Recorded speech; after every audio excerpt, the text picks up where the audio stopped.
Hey guys, it's Melissa here from melissaoatman.com. Welcome to Awaken Your Inner Awesomeness. I am so delighted you guys are here with us today because we have a very special guest with us. We have with us today Mr. Dan Sykes, and he is the founder of Somatic Training Network. He's also the host of the podcast Somatic Fanatic and the author of the new book, which is also called Somatic Fanatic. And he's here today to talk to us all about this particular type of healing art that helps to reset the nervous system. And I'm excited because I really don't know that much about it, and I'm ready to learn all about it. And I hope that you guys are too. So I want to thank you so much, Dan, for being here with us today. Thanks very much, Melissa. Very happy to be here.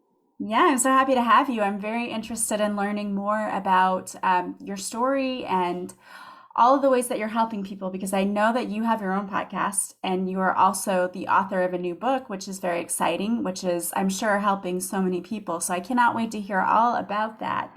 But how about if you start by just telling us a little bit about you? Who is Dan Sykes and how did you stumble upon somatic arts? Well, I am an entrepreneur and I was a filmmaker in younger years and musician in the early part of my life. That's what a lot of my life was aimed at till about 30 years old.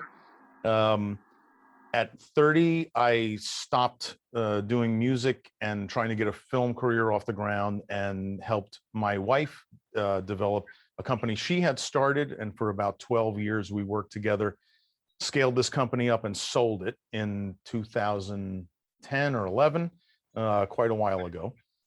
And I went back to filmmaking and wrote, produced, directed, and starred in a feature film that we shot entirely in Russia, and spent 4 years really working on that, and got to the point where 4 years later, it became clear to me that the film was not going to get picked up by a distributor and was going to die on the vine, I guess you would say. And also, we had sold our company years before. We had 3 kids. We had been together almost 20 years by that point and found ourselves in this American dream scenario of early retirement, heading in very different directions. You know, we had come through this massive adventure for 2 decades together. And as we suddenly were comfortable and on this sort of semi-permanent hiatus and trying to figure out what are we going to do, our answers turned out to be very, very different from each other. And by the time my film was done, it became clear that the marriage was also done. And I found myself 45 years old. I had always been on the sort of lower side of obese, like American overweight, sort of my entire life, very non-physical. My life was writing and playing drums and singing and everything in the head only. And I suddenly found my life falling apart and really fell into a pretty serious midlife crisis. That's what the book is about. The subtitle is How Training My Nervous System with Masters Around the World Helped Me Beat My Midlife Crisis. And it really is the story of the last 10 years of my life and how I went from this feeling of despair and that the best part of my life was over and the vital party that everybody else around me was living was something I was not invited to, and all this poisonous kind of thinking that happens when you hit that midlife crisis. And I had perceived myself as so weak and non-athletic and with a very low tolerance for pain that I didn't know what to do. And when I was in Russia filming my movie, I met these retired Russian special forces officers that were teaching this martial art called Systema, which, as it turns out, was based on training the nervous system. And it doesn't have combination moves. It doesn't have set menus of how you respond to things. What they do is they put you through all kinds of training to enhance the capacity of your nervous system, and in doing so, reduce the chronic tension that you're walking around with. We all have muscles somewhere in our body that won't let go no matter how much we wish they would. Mm-hmm. The Russian military uses a combination of ancient arts and modern neuroscience that they got through the Soviet sports ministry. Lots and lots of experiments done with their Olympic teams and all kinds of stuff. And they amalgamated these two systems together into the modern martial art of Systema for soldiers. It's a soldier art. It's not a sport. Now, I met those guys, but I would not train with them. When I shot my movie, I was just like, wow, get me out of here. I cannot deal with this. But then years later, when I'm in the divorce, the movie's going nowhere, I was in so much emotional pain that I finally said to myself, I think I'm going to train with these guys. And I'm going to, whatever they want to do, I'm just going to go for it. I'm going to fly there and submit. And they start their training with this very intense form of body work. They use different type of sticks and drive them into your back and into your neck and your stomach and your legs. They use what they call therapeutic strikes with fists and with big, thick whips that they bend over and make into a loop, and almost like they're cleaning a rug or something with you. It's not the end of a whip, but it's heavy strikes. And there's no question it was the most pain I ever experienced by far. And yet, as they're doing all this to you, they're coaching you. It's not a massage or body work. It is martial arts training. You're just on a massage table. So it kind of looks like massage, but really your role in that is to be active. And they teach you tricks of breathing and moving your attention around to deal with the intensity of the pain, and to realize that, and to not realize, but remind your nervous system that as you move, you're moving in what are called myofascial meridians. These are lines up and down of muscles that work in tandem. And you guys might be familiar with some of the Eastern disciplines that talk about meridians in terms of energy work and things like that. The Russians view meridians in the very practical sense of muscles that are used to working as a group and therefore contract together and respond. And what you learn, what your nervous system learns over time, is that if I were to take sticks and poke them into the sides of your neck and it produced discomfort and pain and fear and some kind of fear reaction, you could try to command your neck to relax all you want. And when you're in that fear state, your neck will not relax. But if you go further down that meridian and I'm poking sticks in your neck and I feel that there's a lot of tension, say in your sacrum area, the top of your butt, and I coax you to let go of your sacrum, your nervous system will allow you, even with the sticks in your neck, your nervous system will allow you to let go in your sacrum because it's not under threat. And when you do that, the muscles under the sticks in your neck will relax because that entire meridian will relax. So slowly they bring you to this sort of panic state and then coax you how to get back into what we call the parasympathetic state, if your viewers are used to that language. But this is the state of relaxation that most what I call somatic disciplines are involved with.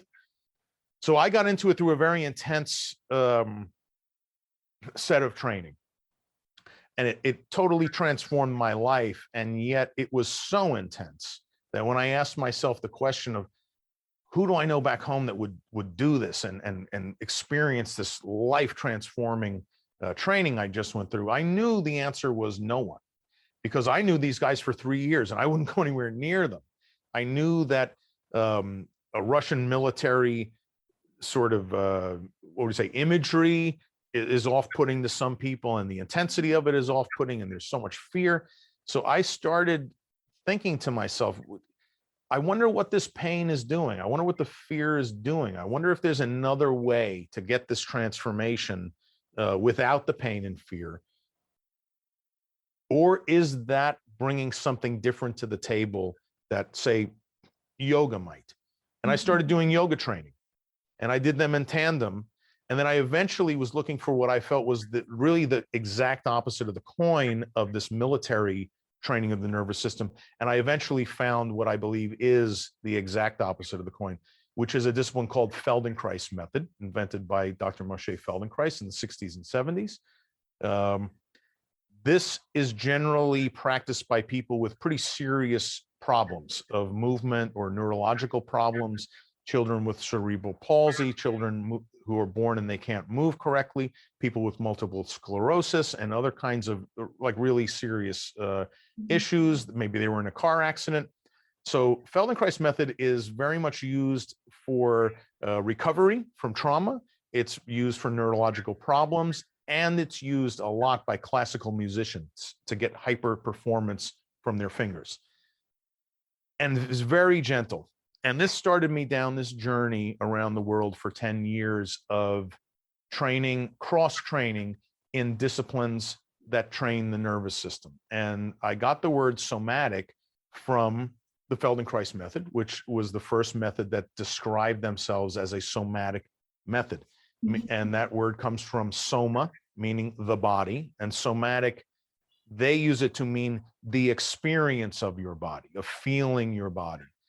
I've adopted that I use the word somatic to represent any training discipline that trains the nervous system. And we now know that many of the ancient disciplines that people use that are slow motion based disciplines, such as yoga, such as Tai Chi, such as Qigong, and many others, are in fact training the nervous system. They don't use that word because those methods were invented thousands of years before the nervous system was recognized. But we now know through science that what is actually occurring when you go to your yoga class is you are training your nervous system. And so that's the sense in which I learned that word and came to have a perspective that there's a wide range of disciplines that are sort of, in the Baskin-Robbins sense of it, they're 31 flavors of the same ice cream. Yeah, that is very interesting. And I want to circle back to you. What on earth would give you the courage to go train with Russian officers? And I mean, did you have any idea that that's what they were going to do, is put you through all this pain? Well, I saw someone go through it. There's a scene in the movie I made where someone gets their very first stick bodywork in Moscow, and it was very cathartic but extremely painful. And I witnessed a person on my staff who was there to train in Systema. He was the drummer in our movie, and we paid him with private Systema lessons for 3 months. I gave him pocket money and a lot of money toward private lessons, because it was his meeting that young man is who brought me into that world. I met him here in Maine, and he gave me some preliminary lessons that really took my curiosity. And I had not felt things like I felt working with him. He was a long-term karate guy, and he met a Systema master, and what he said to me is what hooked him is sort of what hooked me. He said, in my karate career, I always knew that when I would fight the teacher would win, and I would wind up in pain on the ground, but I always knew why. I knew he punched me, he kicked me, whatever happened. When I trained with a high-level Systema instructor, he said, I had no idea what just happened to me. Over and over and over again, some strange thing happened, and I did not know why I was on the ground in pain. And that put the itch in his mind. And the same thing happened. I went to a first class, and certain things happened. I'll give you a perfect example. When I went to this first class with the young guy here in Bangor, before I went to Moscow, I said to him, listen, you can see I'm out of shape. I've never been an athlete. And we really have to work on strengthening my core, because I can't even do a single push-up, sit-up. I've never been able to do a single sit-up. And he looked at me and he said, that's not possible. It doesn't really take that much effort to do one sit-up. And I said, I can't do it. And he said, show me. And I went down, and I was struggling and huffing and puffing and sweating, and I just couldn't get one sit-up. So he had me stand, and he felt my stomach, and he said, can we try an experiment? And I said, sure. And He said, I'm going to give you what we call a therapeutic strike. It won't be very hard, and I hit you in a way that's going to coax your stomach muscles to relax. So when I strike you, I'll have you do it on an exhale, and you're going to feel the sensation like your stomach is dropping out of your body, because I'm going to coax it to let go of tension very quickly. And he gave me this particular type of strike we do, and I felt that emptying out of my guts. And he said, okay, try it now. And I went down to the floor and I whipped out 15 sit-ups without even trying. Wow. And I couldn't believe it. And he said, you know what? You perceive yourself as weak, but a lot of overweight people spend their entire life sucking their stomach in, and this habituates tension. And he said, even though you've got fat over it, you've actually got a rocking six-pack under there, because you've been sucking your gut in your whole life. You have no muscle cells left unengaged to do a sit-up. That's why you can't do a sit-up, because all your muscles are already tight. You have nothing left to do it. I hit your stomach relaxed, and you see your stomach is actually very strong. And this blew my mind. And he said, you are carrying so much tension in your body, of habituated tension. You perceive yourself as weak. You're actually magnitude stronger than you think you are. What we need to do is shut those commands off so your muscles relax and you can use them to do the work. And over about a month, I came to realize that I was so much stronger in the current state of not working out, not anything, but just being alive. By relaxing my muscles, I had so much strength. It really was incredible. And that was part of me realizing there's an aspect to reality, of even my own reality, that I've been completely oblivious to this whole time. I'm 45 years old. For everything I've learned, there are mysteries going on inside me that I am completely clueless about. So I am going to go to Russia and I'm going to see what's happening here. And even though I'm afraid, I'm going to go anyway, and I'm going to do it. Yeah, that's incredible. And after feeling this, does it sound, I mean, when you're talking about what they do, it sounds like torture when I'm sitting here It listening. starts that way. It does start as torture, and it comes from one of the things they do for special forces guys is through this thing that I'm now a certified practitioner of, this particular type of body work. It's torturous, but they soften their soldiers. I jokingly call these special forces guys the Raggedy Andy dolls of death, because they are so floppy, they are so loose, and you can beat them all day long, and they're just like a rag doll. They literally don't care. They just keep looking at you as you're hitting them and hitting them and hitting them, and they're so famous for, you can whip them, you can hit them with sticks and bats, and they're like water. They just take it and they don't care. And there's famous footage of our grandmaster having MMA guys come and just hit him till they can't even lift their arms up anymore. And then he does what we call ballistic strikes, where you send a wave and keep your arm loose and just send this wave right through the person's body into their spine. And in one shot, he's got these massive guys down on the ground after they've worn themselves out beating him. And there's no black and blue. There's no scratches. There's nothing, because they are so soft. They only clench their muscles like a yogi would when they need to clench their muscles. They remember what the yogic traditions and Asian traditions remember, but a lot of Western, especially like kind of bodybuilding traditions, have totally lost sight of, is that work should go from relaxed muscles through contraction and then back to totally relaxed again. That is the natural cycle of work. If you look at any animals, big cats, anything, they're completely relaxed until the moment they pounce. They brace, they pounce, and then they're back to relaxed again. And in the West, we have forgotten this, that we concentrate on the clenching. And our coaches are always telling us, feel the burn. And it's important to feel the burn. But, there's other things to feel also, not just the burn. And that's what I try to remember. There's also ease to feel. There's pleasure to feel. There's deliciousness to feel. I was reading your website and your story, and There's nervous system training that helps us feel more toward touch as a gift. You don't only have to learn to move and feel more for healing. You don't only have to learn it for combat and competition. You don't only have to learn it for wellness, but you can train yourself to feel magnitudes more for giving and receiving touch as a gift also.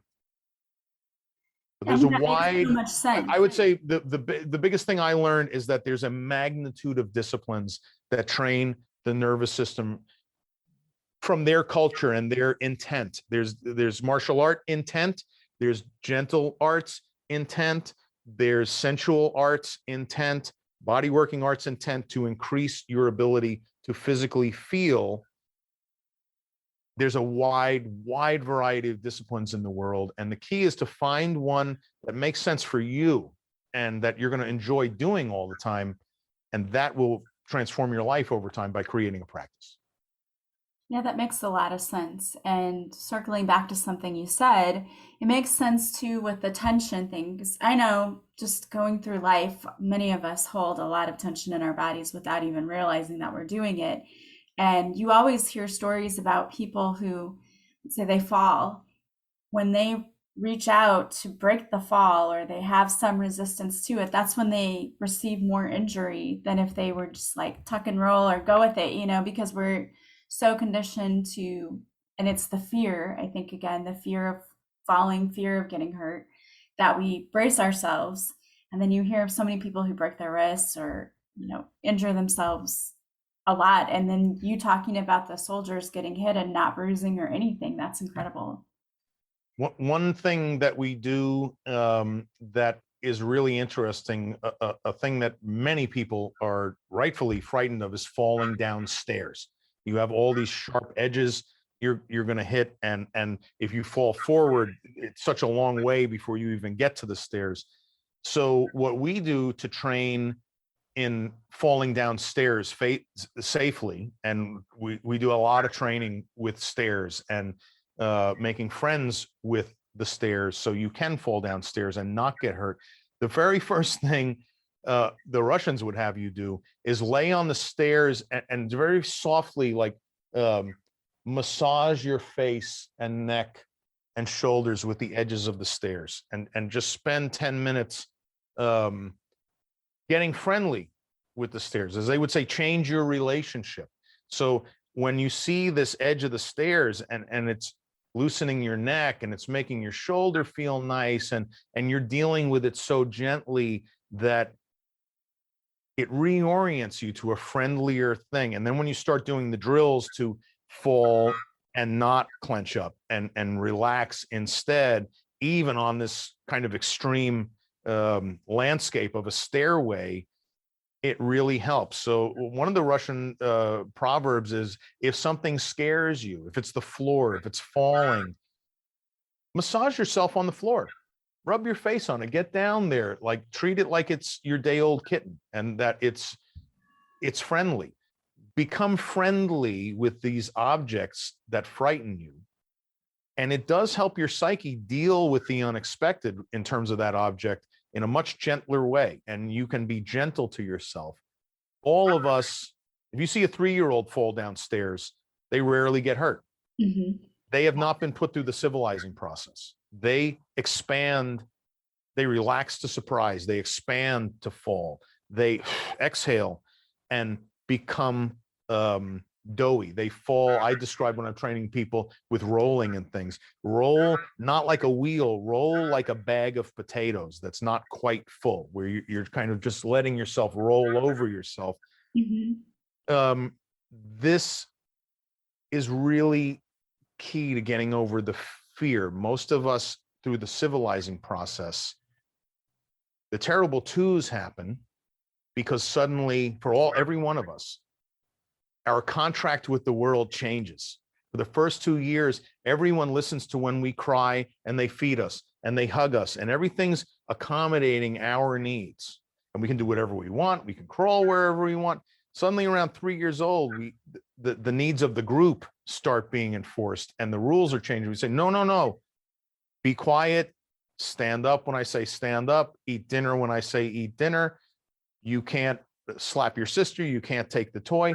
And slowly, as we are civilized, these shocks and unexpected events start where we develop this habit of clenching to the unexpected instead of expanding and letting go to the unexpected like a young child does. So by the time we hit 20, 25 years old, if we fall down the stairs, like you were saying earlier, we clench up in fear, and that hard contact is what causes the damage. If you contact sloppy and like an elephant trunk hitting the ground, you're not going to get hurt. And it's a real huge psychological barrier. When I was taking the training and finally learned to fall in any direction from a standing position on concrete without getting hurt at all, this was a major thing I had to overcome in my psyche, to realize that it doesn't matter how hard the concrete is. It only matters how hard I am. If I am as soft as a mattress, I'm not going to get hurt when I fall on that concrete. Now, if I fall from a second-story window, that's a different story. But even from standing, if we fall on concrete, many of us are going to get hurt. You have to train to, what we say, rekindle that childlike sense of the world through training your nervous system. I mean, that makes total sense. It really does. Because even as you were talking about that, I was imagining little kids falling, and like you said, they almost never get hurt. They just get right back up again. And it's, as you get older, so many people get that fear of falling, especially, I know my mom used to be that way. When she got sick, she would had this really big fear of falling because she was so weak. And so I think as you get older, a lot of people pick up more of that fear that's going on. But it makes sense that expanding yourself and familiarizing yourself more. I love that you just get down on the floor and get to know the floor, get to know the stairs. I mean, that makes sense. It sounds weird when you hear it at first, but that definitely makes sense. So I mean, what we try to recommend people to do is to go down to the floor and get up 10 times a day. And when you start, you may have to go one knee at a time and use your hands. What we do in Systema in particular is we try to go down to the floor and get up without using our hands at all 10 times a day, and with the least amount of effort possible. And by doing that, you really realize that getting up from the floor, there's a lot of moves involved in that. It is actually not a simple thing. There's a lot of work. One famous thing we did at a seminar I went to one time was they just had everyone mirror. You go into with partners, and one person follows and the other person goes to the floor and gets up 20 times, and you try to imitate them, and then you switch. So just going down to the floor and standing up 40 times, the entire class was completely wiped out. There's a lot of work involved in going down and getting up, and in lots of simple things that we do every day. Getting in and out of a car is actually a big deal. There's a lot of, when you what do you say, deconstruct getting out of a car. If you do it one move at a time and take a break, try this as an experiment. Just get out of your car and say, okay, I'm taking my hands off the wheel. Okay, I'm looking to the left. I'm shifting my weight. I'm moving my knees. I'm opening the door. I'm pushing. I'm this, I'm that. You'll see there's about like 20 moves we're doing just to get out of the car. So we're somatics in many senses. Training your nervous system in a lot of disciplines is about deconstructing everyday movement and utilizing your natural capacity to tune your nervous system by doing two things simultaneously. And all animals have this capacity. If you move in slow motion and simultaneously point your attention toward physically feeling your body as you move, this is the natural capacity we have to increase the function of our nervous system. What it's doing is it's teaching us to feel in more and more detail. Our nervous system develops habits for us. We have to develop habits so we can function in the world. And it's great that it develops habits, but these habits can be thrown out of skew by trauma reaction, and a certain amount of tension is now in your body that you don't even recognize after a while, because everything comes to feel normal. So by the time you're 30 years old, you can be walking around and you can't even straighten your arm all the way, and your head's 4 inches forward from your spine, and people say, "Hey, how are you, Joe?" It's, "Oh, normal. I'm normal." Anything comes to feel normal. It doesn't mean you're normal. I call this tension we carry around the invisible cage of tension. And most people over the age of 30, to one degree or the other, unless they've been involved in somatic training their entire lives of some discipline or another, are carrying around a certain percentage of their muscles that are permanently clenched. This is what stiffness comes from in old age. You don't just become stiff as you get old. You get stiff because muscles on the front part of your spine and arms and legs are permanently clenched, and muscles on the back side of your spine, arms and legs are permanently clenched. So they're fighting each other. And this is what creates stiffness, is muscles that won't let go. They used to call it old age. It's not old age. There's plenty of old yogis who are dancing the night away like it's no big deal. Stiffness is not, you're not doomed to stiffness with old age, but you must coax this tension out of your system. And the way to do that is to train your nervous system. That's very interesting. I want to talk more about your book because I know that it just came out and you have to be very excited about that because it's always exciting to have a new work published. And it's called Somatic Fanatic. And I know it's partly about your journey, but what if you tell us a little bit more about the book itself and why you wrote it? I wrote it because I have started a company called Somatic Training Network. We have an online platform called somaticlab.live, and that's sort of a department store of all disciplines under the sun that train the nervous system. We market through a bunch of sub brands we've created, almost like departments in a department store. We have Painworks with an X that runs promotions and free training and things to get people interested in training their nervous system for trauma recovery. We have Wellworks with an X that is for seniors, Smart Move for athletes, and other kinds of house brands. I knew that I wanted to start a podcast that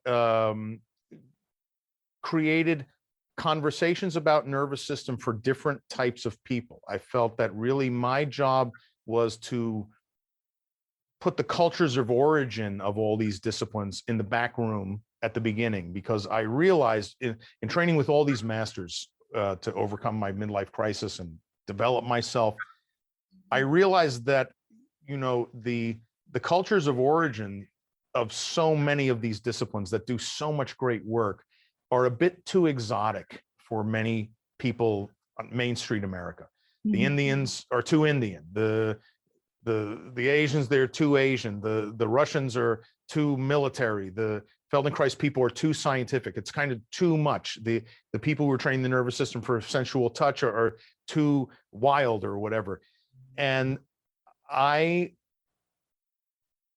read a book by Dr. Cialdini who wrote the very famous book Persuasion, and he wrote a new book a few years ago called Persuasion, and it's about creating an entire conversation before you get to an offer to orient people to your way of thinking. And I realized, wow, what I want to do as a business person and going back into business again and creating this one-stop online access training, I said, I want to put all these disciplines in the back room. And first, I'm going to use this podcast to professionally craft 99 conversations about nervous system training to 99 kinds of people, and explain to the working mother with 4 kids why nervous system training would be good for her and give her some free training to try it. To the 85-year-old grandmother who just fell 2 months ago and is healing. To the Olympic hopeful athlete who wants hyper performance, and everyone in between, the dancers and the businessmen with too much psychological tension. And I wanted to use Somatic Fanatic as a platform to, over 3 years, craft 33 campaigns a year where we talk to specific types of people and let them experience training their nervous system. And then once we get that done and we get the light bulb off in their head, like it was put off in my head, then I can say to them, now we can help as a matchmaker and help you find the kind of discipline and the kind of instructors that are just right for where you're at and are coming from the same point of view you are. And maybe you start with PainWorks, and 3 months later, when you're healed, now you're going to go to Smart Move because you're also a tango dancer, and you want to get better at tango. And all of these things are possible from the nervous system. My book chapter about a major epiphany that happened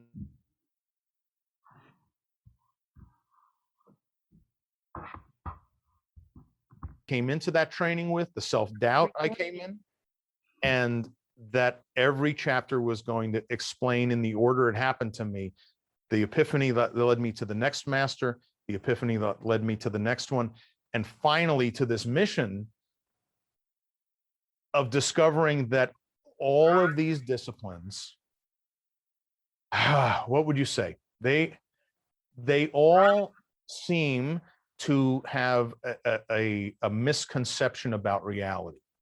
Every one of them feels that their founder was the first person in the world to discover these, what are actually universal principles. Mm-hmm.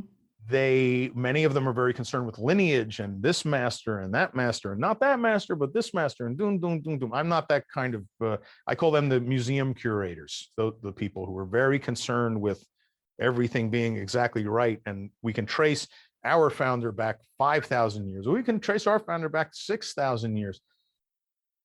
To me, this is not so important. The work is important. Who does it? Who teaches it? To me, is secondary. The value of training your nervous system, of capturing this universal capacity we all have, is what's important.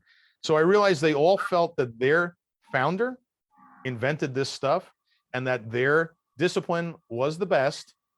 And the third thing they felt is that it cures everything, all the way through spiritual. I know you guys are very concerned with spiritual. So the way I approach marketing and my mission to kind of tell this story in a non-exotic way is I decided to focus on the practical, physical advancement. And I only use language about wellness and psychological benefit. And I very purposely do not use the word spiritual in anything we talk about. Mm-hmm. I know for a fact that there are people in the United States that truly believe if you do downward dog, Jesus is going to send you to hell.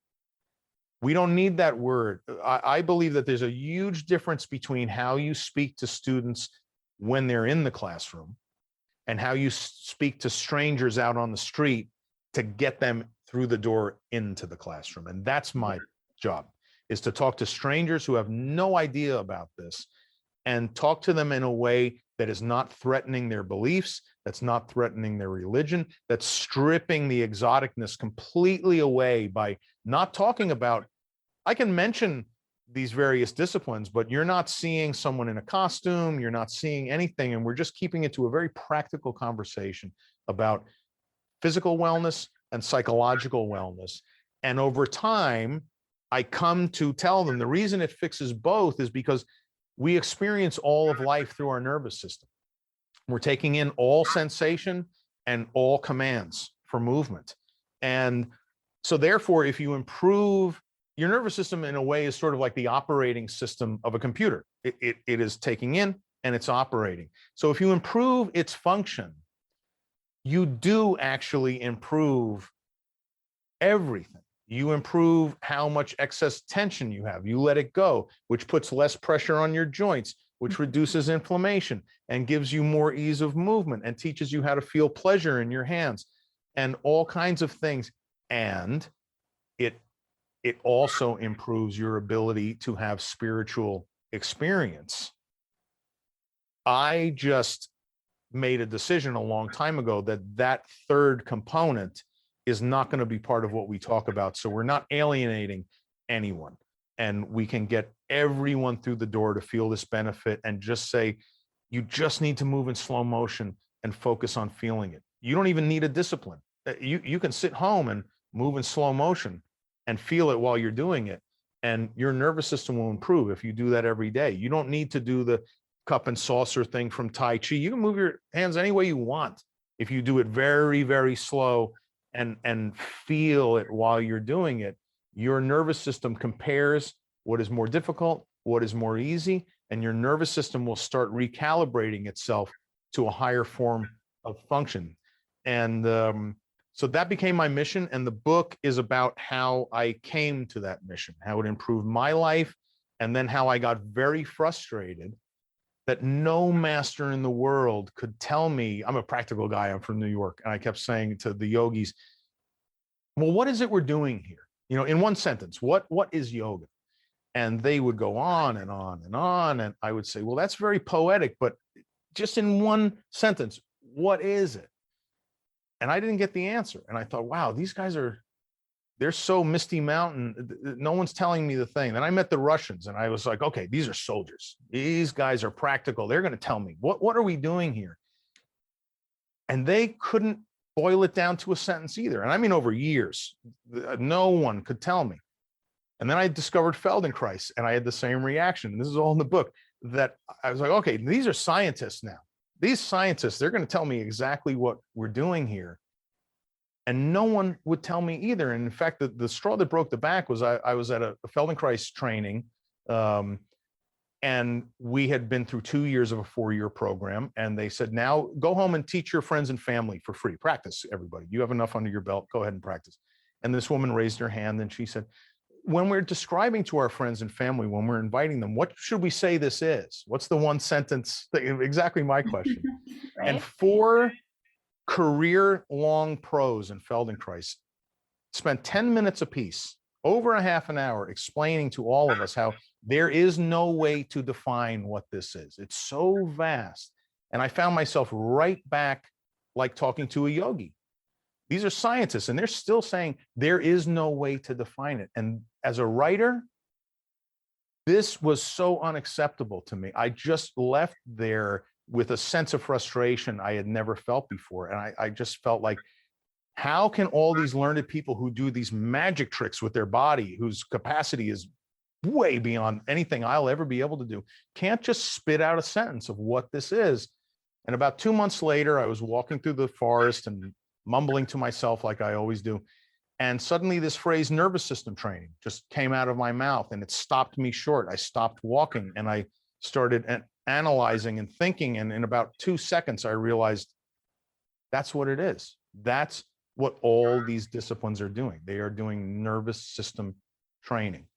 And that's when I realized what my mission was. My mission was to boil down the complex to the practical, simple language of everyday people, to get them through the door and get them training their nervous system, and sell this idea that health is a triangle of nutrition, strength training, and nervous system training. And all 3 of these need to be dealt with separately and seriously if you really want to have an easeful life that feels vigorous and resilient and all the rest of it. And that's what the book is about this journey that took me from midlife crisis through a $2 million 6-year investment in creating the studio I'm standing in now and Somatic Training Network.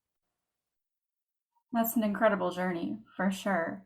And I know that must be a very interesting read. So if we have some listeners out there who want to grab a copy of your book, or maybe they want to get in on some of those free sessions, or maybe they just want to listen to your podcast so that you can boil down for them exactly what this training is all about, to make it easier for them to understand, because it sounds like you have done a great job of that. What's the best way for them to do that? I would say go to YouTube and look for Somatic Fanatic, or Facebook or Instagram. Somatic Fanatic is where you search. Every episode of our long form podcast on YouTube, we do 60 to 90 minute episodes. We're at the very beginning of it. There's only a few up there now, but another 3 are coming off the production line this week, and there'll be more and more and more. Everyone is 90 minutes. Everyone has a theme. The first 3 are for lower back pain. The ones we're doing this week are all for neck pain. Every episode includes a long interview with a career instructor, and that instructor, in order to be on the podcast, has to supply us a full free class. So every single episode, there's a link to a 40 to 60 minute absolutely free class with the instructor that's featured on the episode. In some episodes, I'm doing the free class, but I think we're one of the only podcasts in the world that every single episode has an absolutely free class, and you can try various disciplines of training for yourself in your own house absolutely free. There's links to get the book. 2 weeks after our shooting today, the audiobook will be out, and I read the book, so you can hear me talking about my journey like I have now, reading from the book. So I would go to Somatic Fanatic on YouTube is a great place to start. Okay, awesome. That is amazing that you guys are offering that free training. I love that. And there's so many people out there I know who can benefit from that. So I highly encourage you, if you're out there, if you found any of this interesting today, which I'm sure you did, or if you are just wanting to have a little bit more ease in your life, maybe you are suffering from back pain or neck pain, or just want to know how you can let go of some of that tension that we hold on to without even realizing it, go check out the YouTube channel, Somatic Fanatic. And I want to thank you so much for sharing your wisdom with us today. This has been such an interesting conversation. Thanks very much. A real pleasure for me to be here and get an opportunity to talk to your listeners. I really appreciate the invitation. I really appreciate you being here. And I want to thank all of my listeners for being here with us today as well. As always, if you like this podcast, please subscribe. Please leave a positive review from wherever you're listening. You can always leave some stars on iTunes. And the greatest compliment you can pay me is to share this podcast with anyone you think might enjoy it or benefit from it. I want to wish you all a beautiful day from wherever you're listening. As always, I am sending you so much love and light, and I will talk to you soon. Bye, guys.